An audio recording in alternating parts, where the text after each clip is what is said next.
Olá, meninas! Bem-vindas a mais um estudo aqui do nosso cafezinho da tarde. Eu venho conversar com vocês um pouquinho hoje sobre o vídeo 1 de Rebeca. Vou estar falando com vocês sobre Rebeca. E tô aqui com o meu planner. Esperar vocês começarem a entrar aqui no nosso vídeo para eu poder conversar um pouco com vocês. O nosso estudo de hoje vai ser baseado no capítulo 3 do livro Living with Thorns. Esse livrinho aqui que tem nos abençoado muito com relação aos espinhos da carne. E a gente está estudando o livro de Mary Ann Froelich. Ele se chama Vivendo Entre os Espinhos e ele é um guia de sobrevivência bíblica a viver com espinhos na carne. Ele trata vários espinhos, a gente distribuiu, eu distribuí no currículo do estudo espinhos entre todas as mulheres da Bíblia. E o espinho que a gente vai estudar para Rebeca, que é a pessoa que a gente está estudando agora, vai ser o espinho da solidão.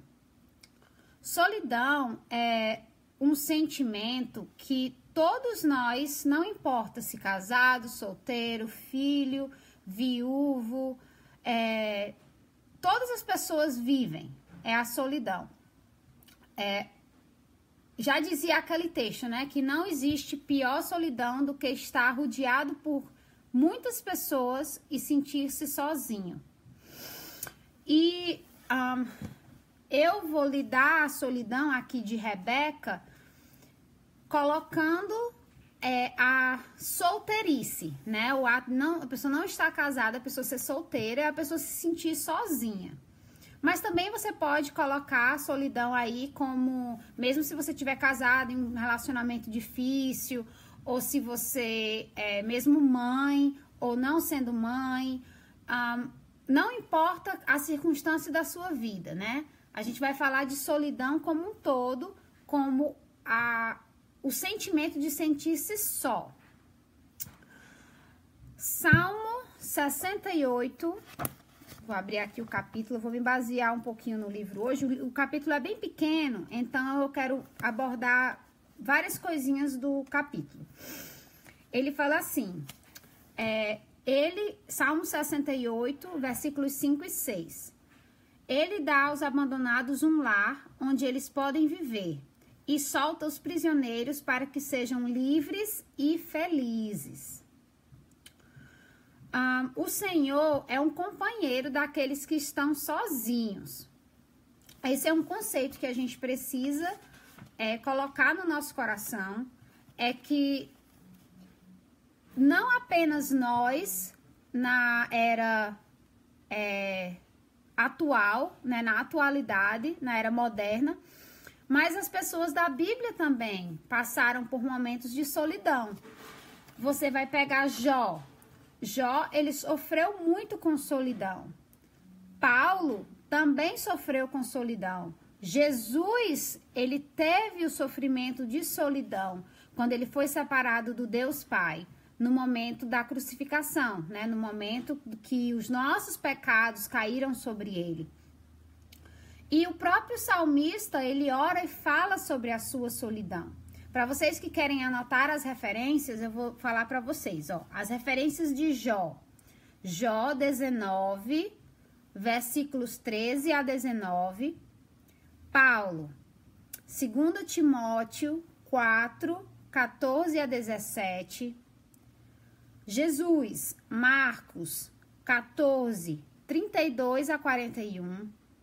E os salmistas, né? Em vários salmos você tem a questão da solidão. Salmo 88, versículos 8 e 9. Salmo 142, versículos 4 e 5. E Salmo 25, versículos 16 e 17. Ela vem falando aqui, ela coloca vários contextos, né? Sobre solidão. Daí ela fala assim, que mesmo que os discípulos, né, eles estavam fisicamente com Jesus, Jesus pediu para eles vigiarem, a gente acabou de ler, né, os textos da Páscoa. E ali quando os discípulos Jesus pede para os discípulos vigiarem, eles estão fisicamente, né? Existe a presença dos discípulos ali, mas Jesus, ele estava em extrema agonia, porque ele sentia-se só, ele se sentia... o seu sofrimento era de uma solidão extrema, né? Porque todos tinham abandonado e um tinha fisicamente traído, né? Que estava ali com ele o tempo todo. Mesmo que eles estavam ali fisicamente, eles não estavam emocionalmente com Jesus. Davi, ele fala no Salmo 142 que ele se sente sozinho e oprimido. Ele também coloca, Mary, ela também coloca no texto a explicação de sofrimento sobre Silas e Paulo e que quão sofrendo eles estavam dentro do ambiente. Eu vou ler para vocês aqui, vou pegar minha Bíblia. Atos 16, para quem quer abrir a Bíblia. Eu vou ler aqui, essa daqui não é a NVI, gente. Essa daqui é a nova versão atualizada, revista e atualizada.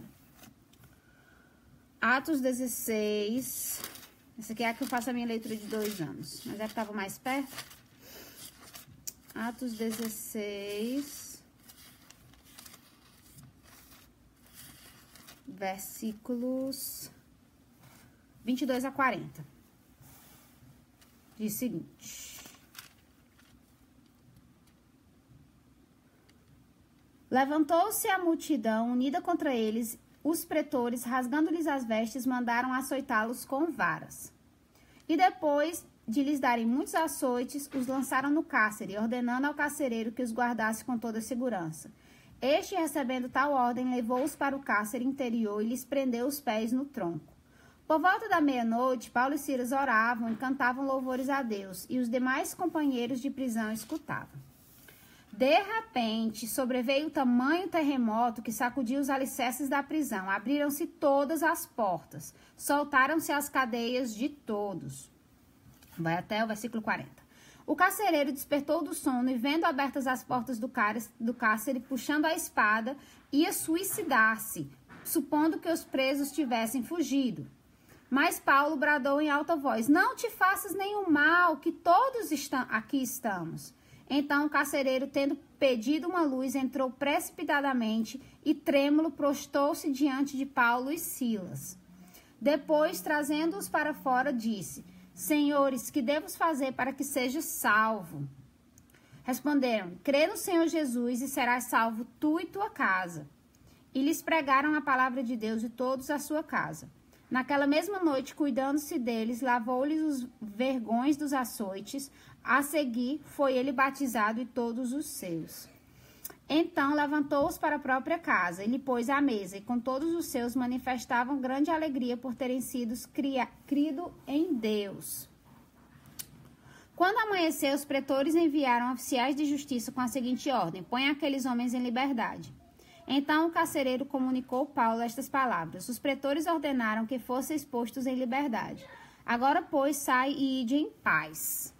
Paulo, porém, lhe replicou: sem ter havido processo formal contra nós, nos açoitaram publicamente e nos recolheram ao cárcere. Sendo nós cidadãos romanos, querem agora as ocultas lançar-nos fora? Não será assim. Pelo contrário, venham eles e pessoalmente nos ponham em liberdade. Os oficiais de justiça comunicaram isso aos pretores, e estes ficaram possuídos de temor quando souberam que se tratavam de cidadãos romanos. Então, foram ter com eles e lhes pediram desculpas, e relaxando-lhes a prisão, rogaram que lhes retirassem da cidade. Tendo retirado do cárcere, dirigiram-se à casa de Lídia, e vendo os irmãos, confortaram. Então partiram. Assim como Silas e Paulo, nós também desejamos que nossas correntes sejam quebradas. No caso deles, as correntes físicas, né? E no nosso caso, as correntes emocionais. A solidão, ela é um sentimento aprisionador, porque ela independe da capacidade do outro de estar ao seu lado. Porque a nossa necessidade de comunhão com Deus, Deus nos criou como pessoas relacionais, né? A gente se relaciona com pessoas, a gente tem essa necessidade de ter pessoas ao nosso redor. Só que a partir do momento que a nossa necessidade de relacionamento passa a ser as pessoas ao invés de Deus, a gente começa a ficar com um sentimento de solidão profundo. E isso não apenas a mães que os filhos acabaram de casar, ou a mulheres que têm o sonho, né, de ser mãe, de ter uma família, mas continuam a viver na casa dos pais. Ela pode ter pessoas ao redor, mas porque aquele desejo da pessoa específica ou da situação específica não foi preenchido, ela vai sentir aquele sentimento de solidão profundo, que pode até levar a uma depressão, uma ansiedade. E o estar feliz, você ser feliz, ele vai depender das suas circunstâncias. Agora, o estar contente não vai depender. A nossa felicidade, o sentimento, né, da felicidade em si, ela vai depender das circunstâncias. É difícil você vai estar completamente feliz tendo o seu cônjuge falecido, tendo um filho que está doente, uma situação muito complicada. Agora, o contentamento no cuidado de Deus, essa sensação de paz interior, que apenas o Espírito Santo vai poder trabalhar no teu coração, que é a paz que excede todo entendimento, é o único remédio que vai te ajudar fisicamente a lidar com a solidão. Eu espero ter deixado claro aqui para vocês a diferença entre a felicidade, né, o estar feliz, e o contentamento. São dois sentimentos. A felicidade, ela é como uma montanha russa, ela vai e volta, dependendo do hormônio da felicidade, daquilo que vai te deixar em um estado de felicidade. Já o contentamento é uma estrada tranquila. É aquele sentimento que o Espírito Santo vai trabalhar no teu coração, onde você vai estar tendo a quietude da alma, do cuidado do Senhor na tua vida. A gente vai ler Filipenses 4, 11 e 12. Filipenses 4, versículos 11 e 12, ele diz o seguinte: digo isto não por causa da pobreza, porque eu aprendi a viver contente em toda e qualquer situação. Tanto sei estar humilhado, como também ser honrado. De tudo e em todas as circunstâncias já tenho experiência, tanto de fartura como de fome, assim de abundância como de escassez. E daí ele vem, né? Tudo posso naquele que me fortalece, aquele versículo, né? Que a gente tanto escuta. Eu vou fazer uma citação para vocês e eu quero que vocês prestem bastante atenção nela agora. O maior milagre é que Paulo está agora resgatado dentro de uma cela da prisão. Ao invés de estar ou ser resgatado e liberto de uma cela de prisão. Então, o maior milagre que a gente vê quando aquilo sacode, as portas abrem e ele tá ali livre, não é, meu alarme, não é que ele está livre e liberto da cela, mas que ele é livre e liberto dentro da cela. Então, assim, eu tenho passado por situações esses últimos meses que realmente me fizeram muito compreender o cuidado de Deus, a provisão de Deus. E não foi até eu render a Deus todas as situações, fisicamente mesmo, de orar, de dizer, Senhor, tá aqui. Eu não posso ter a ansiedade do medo de situações ocorrerem, de coisas acontecerem, e viver nessa prisão das ansiedades, né? De ser sufocada pelos espinhos do que pode acontecer no futuro, do que minha cabeça vai ali, certo? Esse cuidado com o mundo, ele não é responsabilidade minha. A minha responsabilidade está em render a Deus o meu dia. Porque Deus diz que a cada dia, o cuidado daquele dia vai ser dado por Ele. É isso que Jesus fala no Sermão do Monte. Então, quanto à solidão, se você não aprender a estar contente dentro da solidão, se você não aprender a ter um contentamento em Deus daquela situação, viver uma vida de contentamento, você não vai conseguir ser feliz em nenhuma outra situação. Se você não for contente sendo solteira, a gente falando de Rebeca aqui, né? Porque Rebeca, ela passou um tempo solteira, embora ela tenha casado jovem, mas ela, como a gente vai ver nos estudos sobre a vida dela, ela teve uma vida de plenitude na sua solteirice. Ela servia a sua família, ela trabalhava duro, ela, pelo que a Bíblia fala, a gente pode ver que ela era uma filha dedicada, ela não era preguiçosa. Então, assim, ela vivia uma vida de plenitude naquela solteirice dela. Ela era uma pessoa útil, ela era uma pessoa agradável, uma pessoa que trabalhava, uma pessoa responsável. Se você não está vivendo aquela vida que você tem hoje na plenitude, não é um marido, não são filhos que vão te dar essa plenitude. A dependência de Deus dentro da vida que você está vivendo hoje é o que vai fazer isso. Mudando de assunto para outras situações, né? O casamento. Se você não é feliz, se você não é contente em Deus, na situação que você está hoje, não vai ser estar rodeado de pessoas ou estar em situações que vai te fazer isso. A dependência do casamento da mulher com o marido é muito grande, porque eles são um só. Só que existe a dependência de Deus que deve ser maior do que a dependência do marido.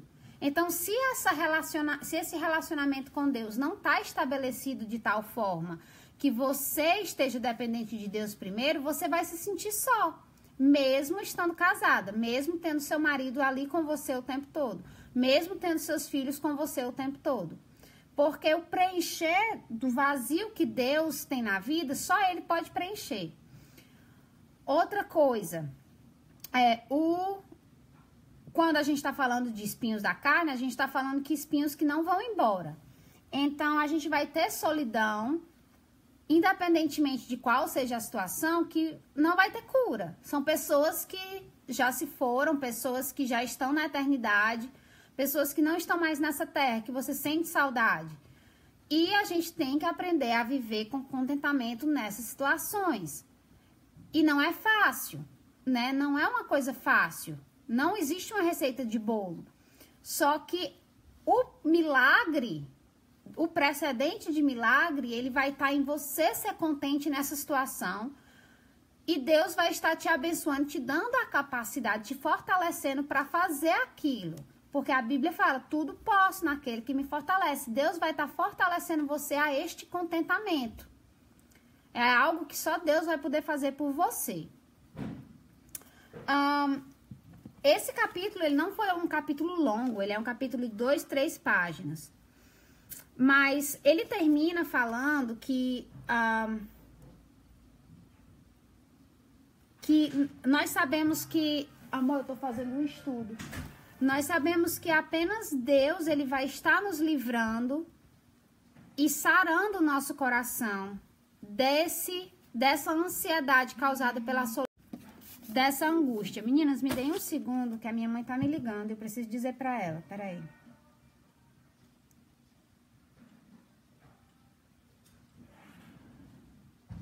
Pronto. Então, ele termina falando assim, algumas perguntas, né, que ela coloca no livro. Você já teve a experiência da diferença entre estar sozinho e se sentir sozinho? Você já experimentou solidão dentro de uma família? daí ela fala que o que você pensa, quão você pensa que a tecnologia tem isolado você das outras pessoas. Aí tem uma citação de uma pessoa que ela fala assim: solidão não veio batendo na minha porta ou apareceu na minha janela. Ela não marcou um horário comigo. Ela não chegou. Um dia eu apenas descobri que ela estava ao meu lado na cama. E daí ela fala assim, que a solidão é algo que você, de repente, você se vê só, e daí você entra nesse estado de ansiedade, né? Mesmo estando rodeado de pessoas. Qual é o encorajamento para hoje? O encorajamento de hoje é orar por contentamento. Pedir a Deus que o Espírito Santo que mora em nós faça isso por nós. Nos dê a capacidade de estar contentes em qualquer situação que a gente viva hoje. Seja solteira, seja casada sem filho, seja casada com filho, seja viúva, seja mãe com filhos em casa. Qualquer situação que você viva hoje, que Deus possa estar nos dando a capacidade de sermos contentes, estarmos felizes de estarmos dentro do plano de Deus. Sim, todas nós passamos por solidão. E ela é um espinho da carne constante. Porque não importa com quem você está ao redor. A solidão, ela é um espinho causado pelo pecado. Porque a partir do momento que o homem pecou, ele se distanciou de Deus. E esse relacionamento com Deus, ele não era para ser assim. Então, nós fomos... É como se fosse... Pensa em um aparelho que precisa de óleo, vamos colocar assim, para funcionar. Esse relacionamento com Deus seria esse óleo. Só que, a partir do momento que a gente peca, o óleo começa a apenas ser gotas, certo? Para viver aquele dia. A coisa precisa de óleo constante, só que Deus ele vai dando óleo suficiente para a máquina não quebrar. É mais ou menos assim. Nós precisamos de Deus constantemente. E Deus, ele está lá por nós em cada situação que a gente precisa. A Bíblia fala que Deus, ele sabe o que a gente precisa antes mesmo da gente pedir. Então, só que nós fomos quebrados. Nossa máquina entupiu. Então, é difícil para a gente funcionar da forma como Deus criou sem esse relacionamento. A gente vai pecar, a gente vai sentir solidão e a solidão vai gerar o pecado. A gente vai ficar ansioso, a gente vai ficar... tem gente que tem depressão por causa da solidão. São muitas as situações. Vai criar uma interdependência, você sentir ansioso, você precisar de uma pessoa, você se apegar demais a alguém, você ficar deprimido, você ficar com aquela angústia de perder pessoas. Aí vem o medo. Enfim, são muitas as situações que vem a carência por conta da solidão, do contentamento mal resolvido. Meninas, eu vou desligar com vocês. Eu já estou no fim. Eu não posso falar com você agora, filha. Peraí. Eu já estou no fim. Eu vou só orar com vocês. Daí eu vou terminar esse vídeo. E daí a gente vai começar na outra semana já outro módulo em Rebeca, tá bom? Rebeca 2. Senhor Deus, eu venho diante de Ti agora e te agradecer por esse estudo. Eu te peço que não apenas eu, mas todas as meninas, nós possamos estar aprendendo sobre Rebeca e aprendendo sobre os espinhos da vida dela, aprendendo sobre os ensinos e o exemplo. Em nome de Jesus, eu te agradeço por tudo que o Senhor é e o que o Senhor tem feito por nós nesse ministério. Em nome de Jesus, amém. Um beijo. Deus abençoe vocês, meninas. Tchau, tchau.